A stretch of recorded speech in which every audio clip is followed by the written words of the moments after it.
Asmodeus, Satanas, Lucifer.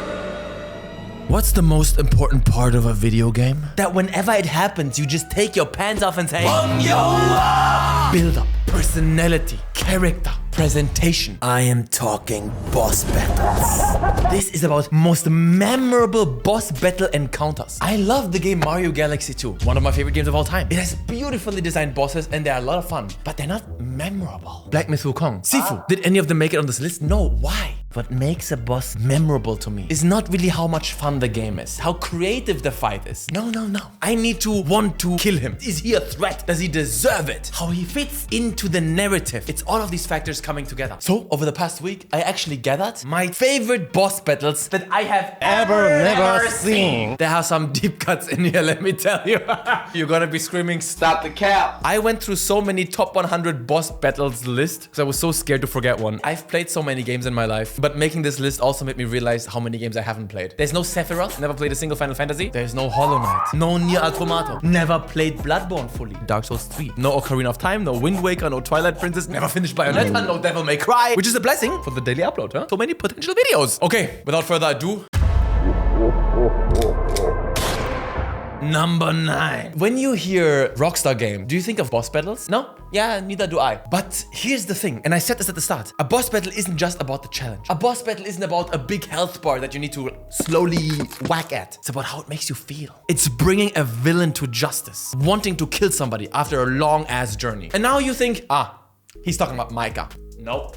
Oh, I know. He's talking about Dmitry Raskalov, that piece of shit in GTA 4 that killed Roman. Great. Good. Honorable mention right there. But no. The biggest piece of shit in any Rockstar game that ever lived, that deserved to fucking die the backstabbing fucking Amana Sujuk run, is Gary from Bully. Two-time backstabbing, sloppy, filthy fucking animal. Smarter than you! Oh, congratulations! You're smarter than me! Bro, I was so happy when I beat the shit out of him on that tower in the end. He was your friend! Fuck that guy. What a piece of shit. That guy deserved to die. Honestly. And now, I guarantee none of you expect this on my list. This game is not giving off Rantoni vibes. And this game pisses me off because I would give this game, I'm gonna say this right now, I would give this game a 10.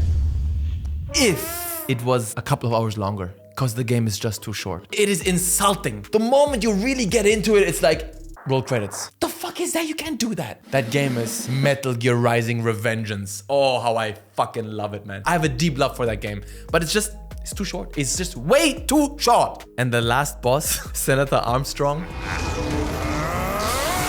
It is one of those boss fights that when I fought him for the first time, oh god, it's so edgy. The whole political messaging. A nation of action, not words, ruled by strength, not committee. Where the law changes to suit the individual, not the other way around. Don't you understand that the United States are just a bunch of pussies? He reminds me of Führer Bradley. What the fuck? Did I just make an anime reference? Did I just make an anime reference? I admit it, Führer Bradley is a pretty badass fight.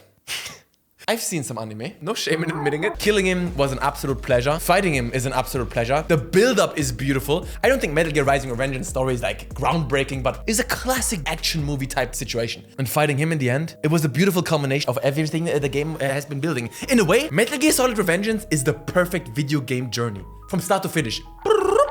Perfect. Just too fucking short. Is anyone with me? Next up, when this fight started, most of you reacted like this. What is the best boss battle in all God of War games combined? Even the PICS ones. Put them all together. And now again. Don't think, yo, that was epic. Think, how does it make you feel, man? Where were you the most engaged? Baldur in God of War 2018. And not the final fight, when he appears for the first time. Kratos takes the tree. Gets smashed down into a freaking cliff. That is one of the strongest setups for an adventure. Gather your things. We are leaving.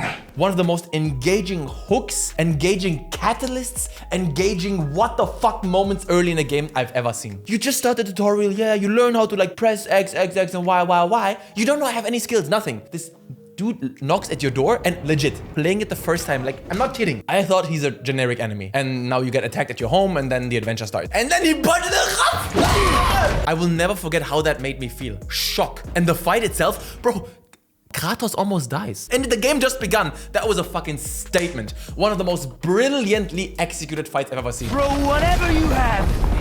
I'll keep coming.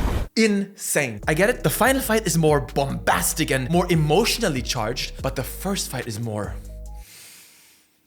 What the fuck? Number 6. The only boss battle in this list by From Software. Okay. It's difficult, I think, generally for me, for From Software to make a boss fight that I would put on this list. Why? Because I need bosses to make me feel some type of way. And usually Elden Ring bosses are about, wow, that is really difficult. There's no, I don't feel, I fight. This boss battle is gameplay-wise so much fun that I have to break my rule of this whole list. It has to be on here. It has to. People say the hardest boss in all From Software games. I don't know if that's true, but that's what they say. Yeah. No surprise, Malenia. What a fight. 1v1. Mano a mano. Mano. Beautiful. Now when I play through Elden Ring, the game is overall too easy. I breeze through it, no problem. But when I fight her, I know I'll be stuck for a little bit. She is so flippin' tough, man. Only her second phase, though. First phase at this point is easy. But the first time I played this game, man, I don't know how many tries. 200? 300? And yeah, I watched some Vati Vidya videos, and knowing a little bit about who she is and her role, blah, blah, blah, it gets cooler. It gets cooler. I respect her more. I have never known defeat. Now, top 5. This next one is a doozy. The fight itself, boring. It's just a fat chungus with a lot of health. And you just shoot everything at it. But it's a conclusion to a build-up that scared the Muchentochen out of me. The Rat King, The Last of Us 2. Like I said, super boring boss. Quite uninteresting, even the way it looks. But that whole ground zero level building up to it. When you go down into the hospital, you go deeper and deeper. The atmosphere was so tense. I was so on the edge that whole level and so scared.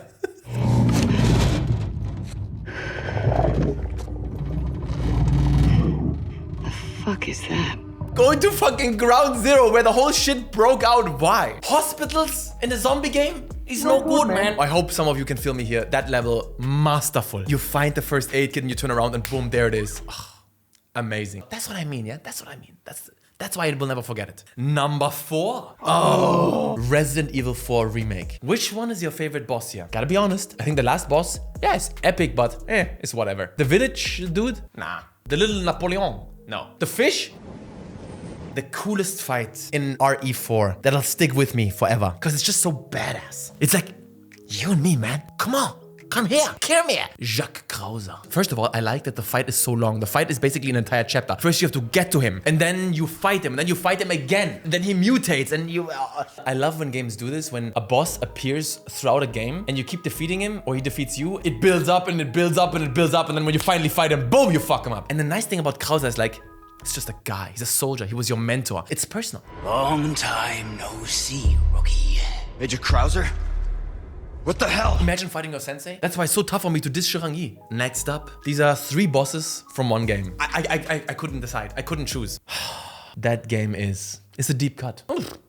Somewhat of a deep cut. Very underrated game. People, yeah, plebs, idiots call it a God of War knockoff. This game is better than the original God of War games. Dante's Inferno. The fact that we don't get a sequel to this is... Fucking criminal. This game has so many epic bosses, but I'm gonna limit it to just 3. Number 1. This is the first enemy in the game.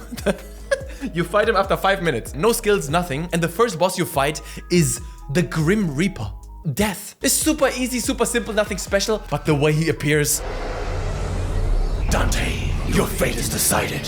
Everlasting damnation for your sins. And then Dante defies death, and he says... Mortal, you are mine. Bro, I would quote this so much. Oh god, video games are so cringe. But no, I stand by it. This is cool. He wears a hoodie too. When you free fall down into hell, what's the first boss you fight? The dude, he takes people, and then he sniffs them. And when he sniffs Dante, he says, I smell only a traitor, a glutton, a murderer. I'm telling you, the coolest boss fights are the ones that say cool shit. And then Dante defies him and he says, sniff again. And then also the way you kill him, bro. You take his tongue, you slam it on the wind, you... Think of that real quick. The dude who decides in what layer of hell you go into hell and you kill them. It's fucking sick. And then obviously also the last boss, Lucifer. That CGI cutscene. I am so sick of you. Oh, he's a big cock. I remember that too. What a masterpiece of a game. I will never forget. Number 2, a deep... Oh, I can't wait to talk about number 1. But okay, number 2. Again, gameplay-wise... But story-wise, probably the deepest shit I've ever seen at that point in my life. Philosophy, and you will find infinity. This betrayal hurt me deeply. I trusted him. I did as he asked, because he always justified it. And this game is not great. Very flawed and repetitive. Doesn't hold up. Assassin's Creed 1. Al-Mualim. Ah! Do you remember this guy? The reason why I still have this love for Assassin's Creed 1, I love how when you killed your targets, you would go into this realm, yeah, and you would philosophize about what's right and what's wrong. I remember it being so deep. Al-Mualim would always justify everything, and I was his loyal soldier. And then when he betrayed me, that stung, man. That stung, man. I trusted you, Al-Mualim, but he was corrupted himself. I will hold Assassin's Creed 1 in my heart forever for the beautiful story it told and how it made me feel. Gay. And now, this is... Please, comment section. I believe in you. The best boss battle of all time. And nothing has come close ever since. Badass, cinematic, coolest villain. A good boss fight needs a couple of phases too, yeah? You need a phase. It needs to go on as long as possible. Not be dragged out, not a long health bar, but like you kill him, you think he's dead, oh, he comes back. Bam, next phase. You kill him, you think he's dead, oh, he comes back. Again and again and again. Put some cutscenes in between, some quick time moments. This motherfucker, I quote him so much. Watch. In less than 5 minutes, we'll reach optimal altitude for missile deployment. Ouroboros will be released into the atmosphere, ensuring complete global saturation. There's no point in hiding. You are merely postponing the inevitable. I'm not destroying the world. I'm saving it. Albert Wesker. Resident Evil 5. Wesker is and will always be the most badass motherfucker ever lived. Just the way he moves is cool. He can do that. The entire world will be infected. Then you have to shoot a rocket at him. He catches the rocket. Then you punch him. I'm sick of your bullshit. Then you go into the plane. He goes crazy. The plane crashes. And then you fight him on the lava planet. Just getting started. And then Chris the Porter. And then you think you've defeated him. Oh, you fly away with the helicopter. And then Chris! Lock and loaded. Take that, son of a bitch.